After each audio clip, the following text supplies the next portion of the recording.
My name is Roger, and this is your daily tarot map for Sunday, January 31st, 2016, using tarot to create the life you want.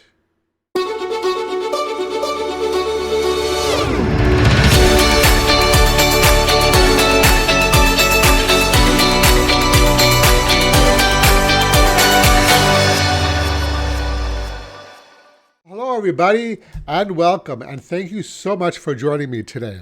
So today we begin working with a new deck for the coming week, and that deck is going to be the 78 Nautical Tarot, also referred to as the Tarot of the Water.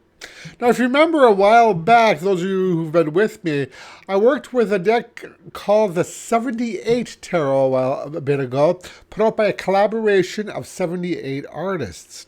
Now, this deck is put out by the same people. And it's a great deck. I'm liking it so far.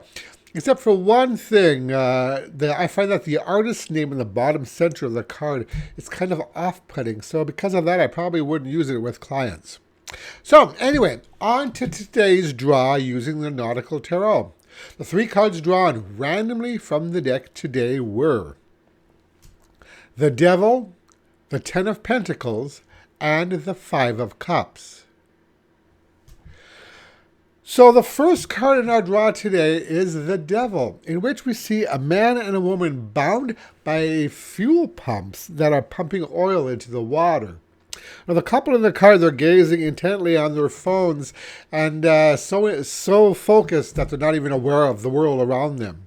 They're not really even bound by the pipes. In fact, the pipes are just very loosely wrapped around them.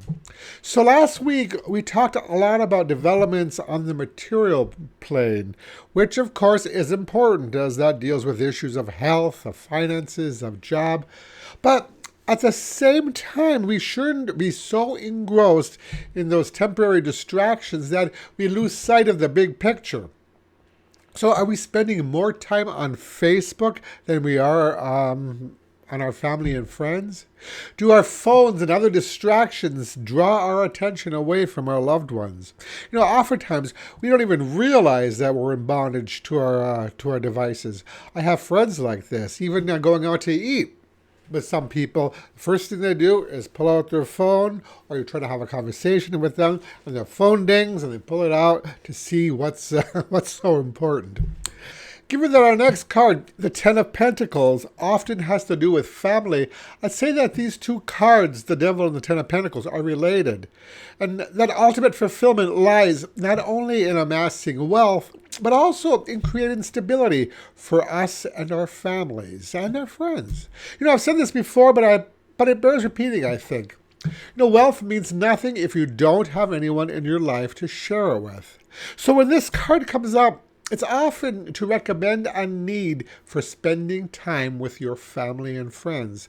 This provides us with a sense of belonging to a community, something that might be lacking in our overly connected, always online lives. Being overly focused on the material or on items that aren't really important, Facebook drama comes to mind here. All this can provide us with a sense of disappointment or a feeling of emptiness or that there's something missing, as suggested by our last card, the Five of Cups. So here we see a mermaid sitting by the water with a black cloak wrapped around her, and she looks kind of discontent. She's pouring out one of her cups, and two more lie empty behind her. This card usually heralds feelings of sadness, maybe a sense that something is lost. This could very well represent a funk that you've been in lately. Maybe you've been caught up in the trivialities of internet or drama yourself and might have even disconnected yourself from what's real and important in your life. Now remember, cups have to do with our emotional lives and the quality of our ties with our loved ones. And given that fives have to do with change, I see this perhaps as a gentle nudging that some change is needed on some of our parts in order to improve our existing ties with people. So a choice may need to be made, especially the kind of choice that will help you nurture your soul and rediscover your connection to that which is truly important. So the message today for these 3 cards is, instead of an environment of distraction where we are increasingly disconnected from the people and events around us, let us choose connection instead. This is the first step in finding that part of ourselves we have lost. So today's advice card comes from the Wisdom of the Hidden Realms Oracle by Colette Baron-Reid, and the card drawn randomly from the deck was the River Queen. I love this card in light of today's message. The River Queen is about letting go of things that aren't important. Those attachments in our lives that may be preventing us from accomplishing our goals and moving on to a better place in our lives.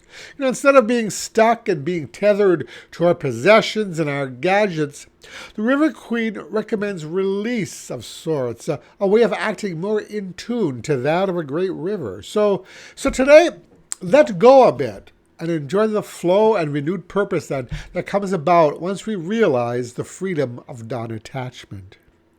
And that's it for today. If you like this video, I'd appreciate it if you click the like button below. And as always, you'll find all my information on my website at tarot-dude.com. And that's it for today. Thank you so much for watching, and I'll talk to you again tomorrow. Brightest blessings.